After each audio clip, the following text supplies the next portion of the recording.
This lecture is the first of three dedicated to the broad topic of global social problems. In these lectures, I will seek to analyze how intersecting hierarchies and processes of race, gender, and class serve to structure contemporary social and political dynamics, and therefore shape the contours of major global social problems. The major global social problems I will focus on are 1. Inequalities, 2. Borders, and 3. The COVID-19 pandemic. In the process, I hope to familiarize you with several important and often contested concepts in contemporary social science. These concepts include Occidentalism, primitive accumulation, sovereignty, border imperialism, biopolitics, and racial capitalism. The first lecture focuses on the problem of inequalities. In it, I will address two main questions in relation to a host of core readings on the topic. The two questions are, 1. In what ways does Occidentalism pervade mainstream analyses of social inequalities? And 2. How is primitive accumulation, or accumulation by dispossession, implicated in the production and reproduction of global inequalities? The core readings which we will review in order to bring these questions into focus include chapters from Manuela Boatca's Global Inequalities Beyond Occidentalism, Silvia Federici's Caliban and the Witch, David Harvey's The New Imperialism, Jody Melamed's article on racial capitalism, and Raj Patel and Jason Moore's History of the World in 7 Cheap Things.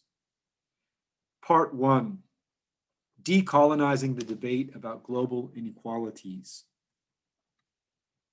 Let me start the discussion with a synoptic overview of some of the main arguments made by Manuela Boatca in her erudite and somewhat provocative plea to decolonize the mainstream sociological discussion about global inequalities.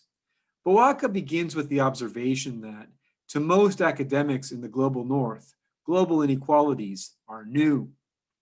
She traces interest in the study of global inequalities to the unprecedented increase in income inequalities in the United States and Great Britain since the 1980s. Nevertheless, she emphasizes that at the same time, theoretically and methodologically different approaches to global inequalities developed in the formerly colonized and peripheral parts of the world did not become incorporated into the apparatus of general social theory.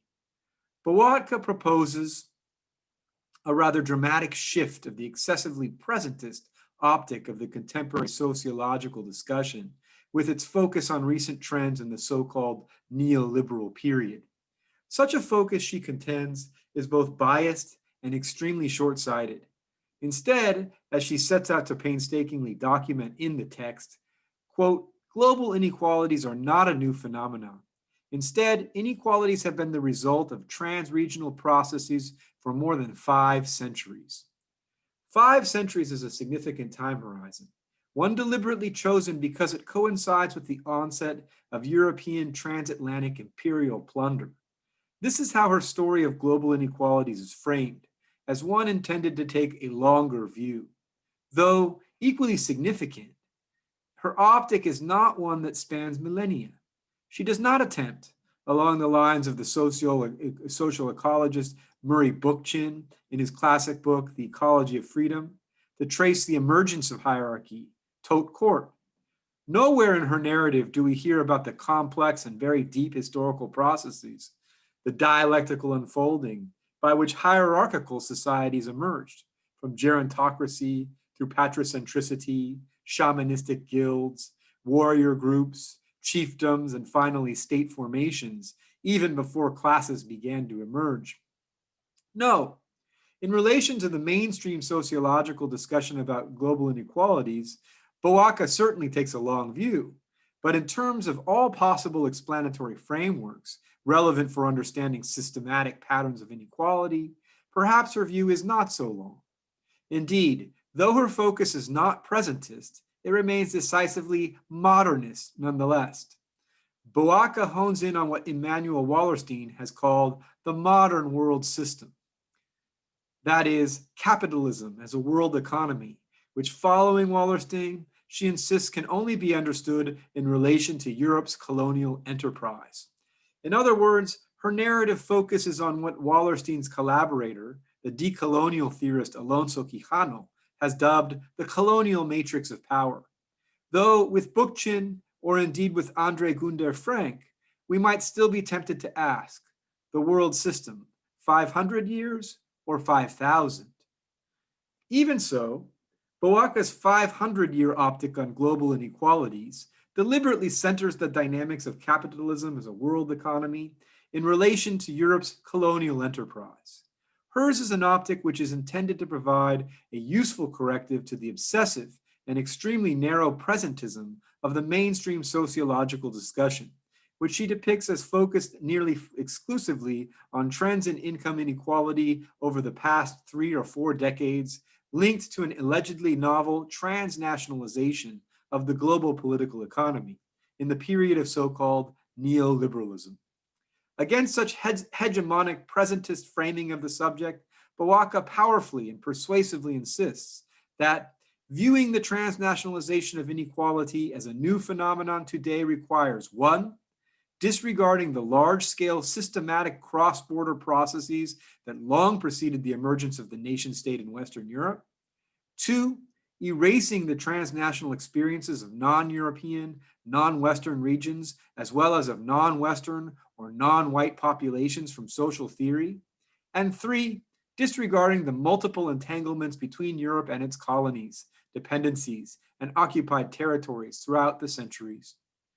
It is perhaps worth noting here that Boatca's approach converges with the call made by Raj Patel and Jason Moore in their History of the World in 7 Cheap Things to move away from seeing the modern world as a collection of states and towards seeing it as a world system of capital, power, and nature, and to consider these processes over the span of centuries, not decades. By all means, Boatca sees the sociological debate about global inequalities to be burdened, limited by what she calls its long-standing Occidentalist biases, its systematic erasures of the particular historical circumstances of the European colonial expansion in the Americas, of the colonial and imperial conquest of the non-European world, as well as of the impact of slave labor on colonial plantations upon the development of Western societies from the elaboration of its categories of analysis.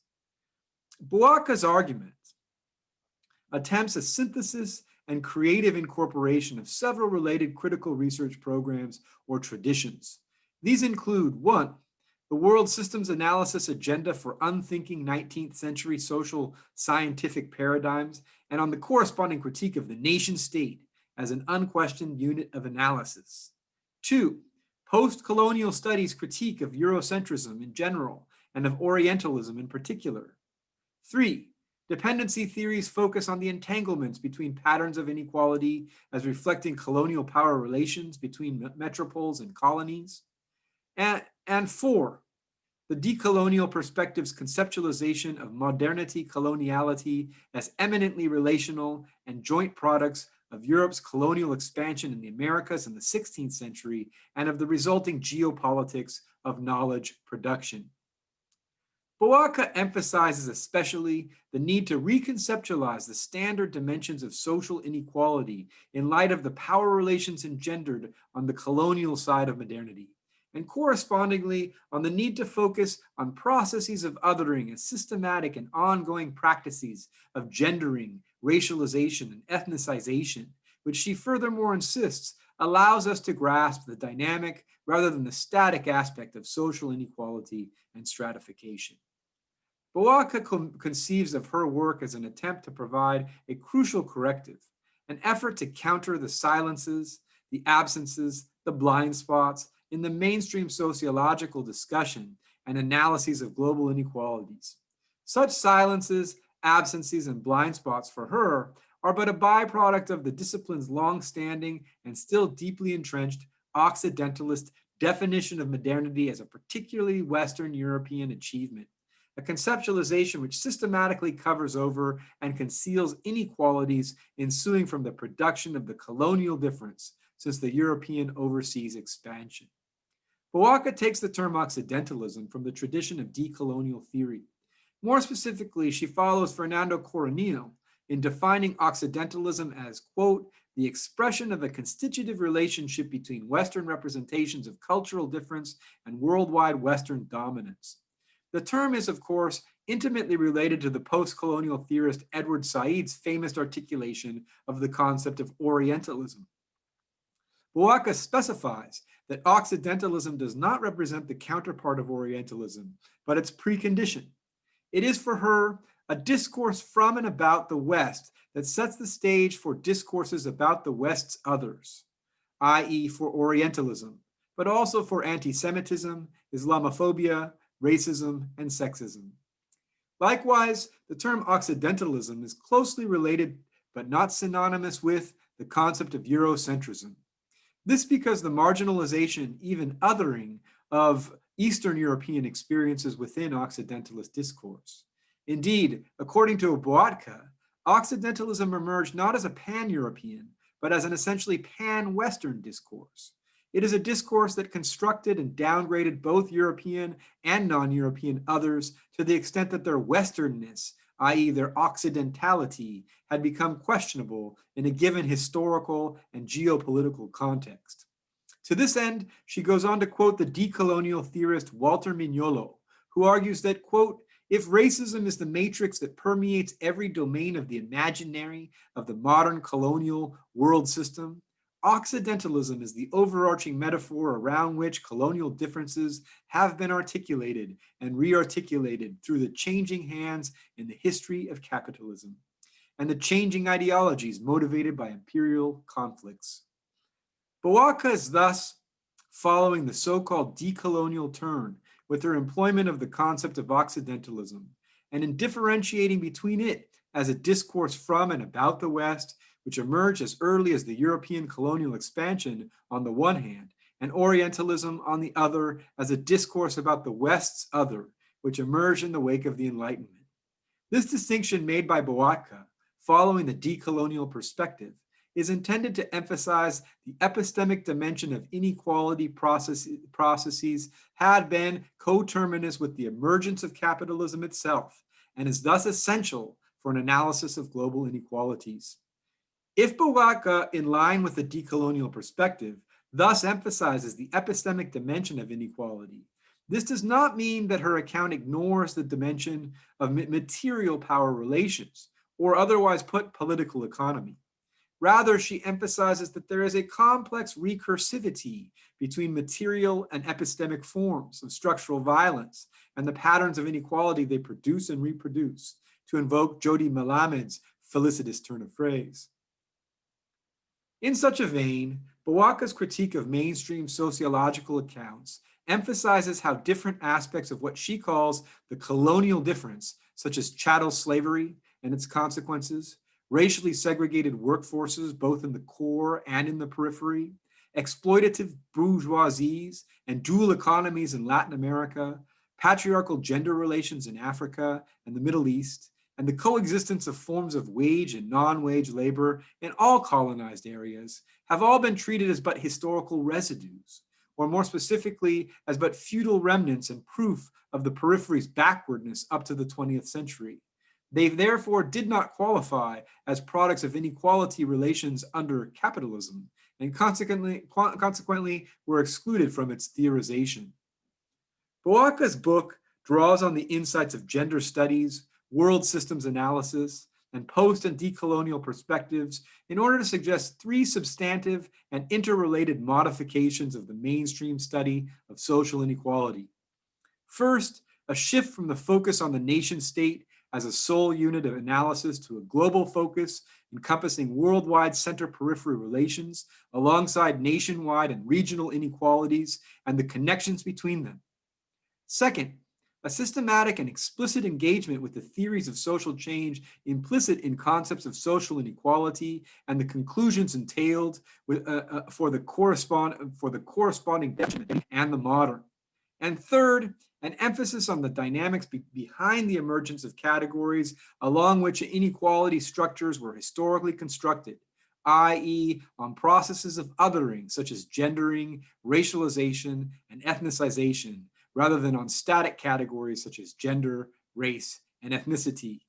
Such modifications of the study of social inequality, indeed, such efforts to take coloniality into account, are what is required if the study of global inequalities is to be rendered truly global, to accomplish the discipline's long-standing claim to universality, claims inherent in the discipline's current theoretical canon, but which have been again and again effectively distorted, obfuscated, undermined by the blind spots resulting from the particularity of a single epistemological perspective, one which overrepresents modernity, so to speak, while underrepresenting coloniality.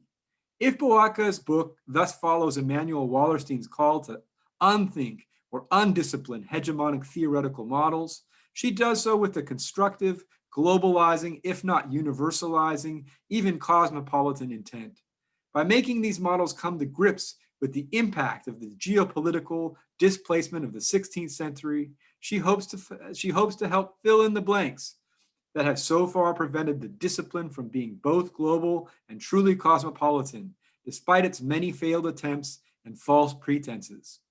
In sum, Boatca's is a work committed to the task of unerasing the history and experience of the non-white and non-European populations, as well as non-Western regions from social scientific theory building. Such unerasure, she insists, would not only reveal a far more entangled history of multiple Europes than the one we are accustomed to reading, but would also result in global instead of universal sociology. By overcoming the near ubiquitous tendency to overgeneralize from the particular history of its own geopolitical location, she concludes a global sociology which has moved beyond Occidentalism would be able to account for the continuum of structures of power linking geopolitical locations from colonial through post-colonial times. Okay, with that, I think we will take a break.